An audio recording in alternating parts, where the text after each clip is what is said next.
Welcome to Fluent Phonics. Today, we will learn how to pronounce the word demoralize. Demoralize.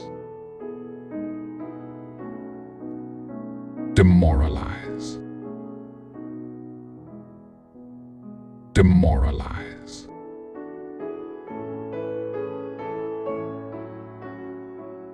Here's an example of how one might use it in a sentence.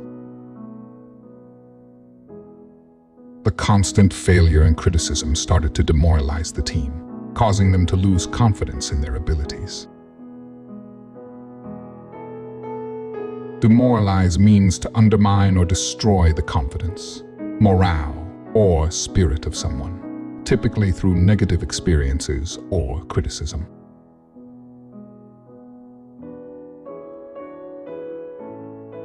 Thank you for your time. If you enjoyed this, please like and subscribe for further content.